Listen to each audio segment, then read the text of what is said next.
یا ایھا الذین آمنوا اجتنبوا کثیرا من الظن، اے ایمان والو زیادہ زن سے بچو، اور مراد یہاں پر کیا ہے؟ زیادہ سوء زن سے بچو۔ حسن زن کے بارے میں تو حضور کی حدیث ہے کہ حسن زن جو ہے وہ تو عبادت میں سے ہے، حسن الظن من حسن العبادہ، یہ حضرت ابو ہریرہ سے روایت ہے، اور یہ مسند احمد ابن حنبل میں بھی ہے اور سنن ابی داؤد میں بھی ہے، ان کے حوالے سے مشکات میں بھی ہے۔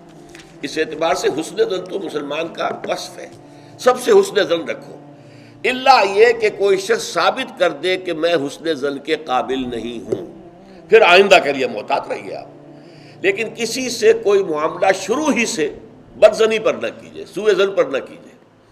مجھ سے کہا تھا ایک صاحب نے جو یہاں اس وقت یہاں کا جو کونسلیٹ ہے، امریکن کونسلیٹ، اس میں پولیٹیکل سیکریٹری تھے، وہ میرے پاس آئے تھے خلافت کے بارے میں معلوم کرنے کے لیے کہ یہ خلافت کا آپ نام لے رہے ہیں، اس سے مراد کیا ہے۔ تو وہیں پھر گفتگو ہوئی کہ کانسٹیٹیوشنز کے اندر جو میکینزم رکھے جاتے ہیں، چیکس اینڈ بیلنسز، تو اس نے کہا ہم تو یہ سمجھتے ہیں، ہم نے اپنا دستور اس بنیاد پر بنایا ہے کہ ہر شخص چور ہے، ہر شخص بے ایمان ہے، اور ہمیں اس کا سدباب کرنا ہے۔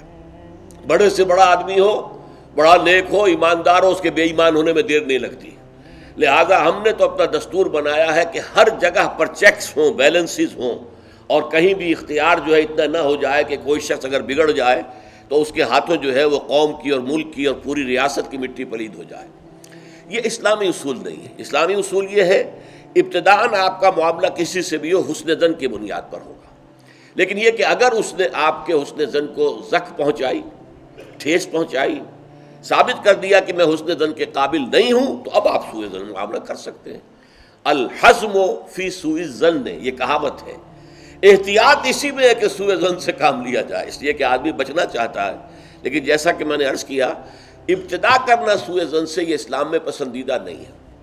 لیکن یہاں دیکھیے فرمایا اجتنبوا کثیرا من الظن، زیادہ ظن سے بچو، ورنہ اس لیے کہ ظاہر بات ہے کہ ظن سے بالکل چھٹکارا تو ممکن نہیں ہے۔ پچھلی نشست میں ایک صاحب نے سوال کیا تھا کہ شک میں اور ظن میں کیا فرق ہے؟ شک یہی ہے کہ ایک انسان کے بارے میں انسان سوچے کہ کہیں یہ کام نہ کر بیٹھے، میں اعتماد تو کر رہا ہوں، کہیں یہ میرے اس اعتماد کو ٹھیس نہ پہنچائے۔ اور سوء ظن جو ہے وہ یہ ہے کہ انسان جو ہے بغیر کسی اسباب کے، بغیر کسی عوامل کے، کوئی سرکمسٹانشل ایویڈنس نہیں ہے اور خام خواہ کسی کے بارے میں برا ظن قائم کر کے بیٹھ جائے۔ وہ گویا کہ فیصلہ ہوتا ہے، سوء ظن جو ہے وہ فیصلہ ہو جاتا ہے کہ مجھے اس شخص کے ساتھ معاملہ سوء ظن کے ساتھ کرنا ہے، یہ نہیں۔ البتہ شک کا پیدا ہو جانا یہ کوئی بری بات نہیں ہے، انسان ذرا سا احتیاط کا پہلو ملحوظ رکھ لے۔ تو فرمایا یا ایھا الذین آمنوا اجتنبوا کثیرا من الظن ان بعض الظن اثم، یقیناً بہت سے ظن گناہ کے درجے میں آ جاتے ہیں۔